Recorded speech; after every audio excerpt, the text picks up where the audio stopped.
ናችሁን አይትከፈል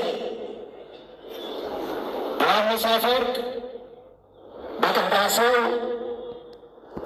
እኛስ በሁም በሆነ በዲያብሎስ ምክርና በዲያብሎስ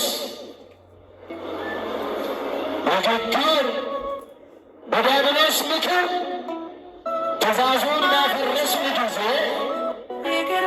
በተድላ ደስታ ከሚገኝባት ከገነት ተባረርን፣ ከሕይወት ወደ ሞት ከነጻነት ወደ ባርነት ተሸጋገርን።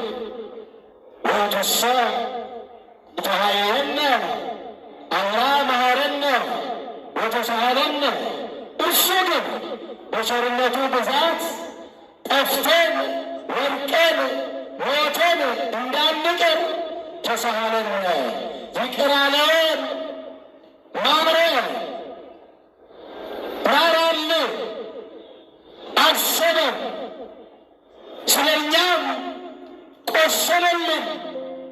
የታመምነውን እኛም ታመመልን፣ እኛን ግን በቁስሉ ፈወሰን።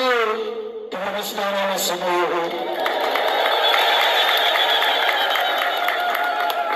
ዛሬ የመዳን ቀን ነው። የመዳናችንን ዕለት የምናስብበት ዕለት ነው። የዛሬዋን ዕለት ሐዘንና ደስታ የተፈራረቁባት፣ ብርሃንና ጨለማ የተገለጡባት፣ ብዙ ተአምራት የተደረገባት፣ የሰው ልጆች ክፋት፣ የሰው ልጆች ቅናት፣ የሰው ልጆች ተንኮል በአደባባይ የታየበት፣ ክፎች ክፋታቸው በአደባባይ የተገለጠበት፣ እውነት የተገፋችበት፣ ውሸት የነገሰችበት፣ ብርሃን ለጥቂት ደቂቃ ለጥቂት ሰዓታት ወደ ጨለማ የተቀየረበት፣ ጨለማው ያልቀረበት ብርሃን የተቀየረበት፣ አስፈሪና አስደንጋጭ ዕለተ ዓርብን እናስታውሳለን። ዛሬ ክፎች እውነትን በአደባባይ የሰቀሉባት ዕለት፣ እውነት የተንከራተተችባት ዕለት፣ መከራ ያየችባት ዕለት፣ የዛሬዋ ቀን አስፈሪዋ አስደንጋጯ ድንግል ማርያም በብዙ ያለቀሰችበት፣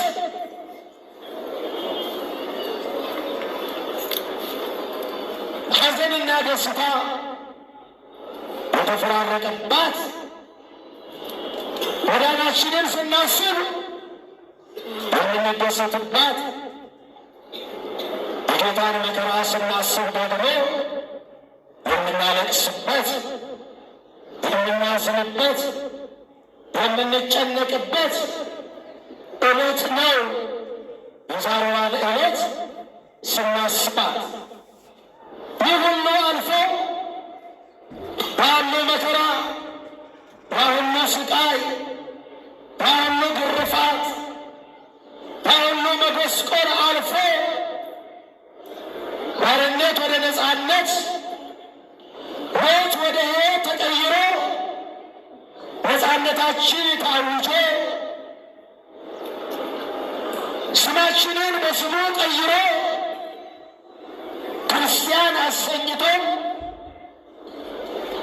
ስሙን ጋሻ አድርገን እንድንኖር ሕያው ስሙን መከታ አድርገን ሕይወታችንን እንድንመራ በእርሱ ቁስል እኛን የፈወሰን ሐሞትና ከርቤ ጠጥቶ የሕይወት ውሃ ያጠጣን የዘላለም ሕይወት ደሙን ያጠጣን ራቁታችንን ቀርተን የነበርነው በኃጢአት ምክንያት በበደል ምክንያት ከጽድቅ ተራቁተን ራቁታችንን ሆነን ከሱ ተለይተን ፈርተን ተጨንቀን ተሸሽገን ተሰደን ከነበርንበት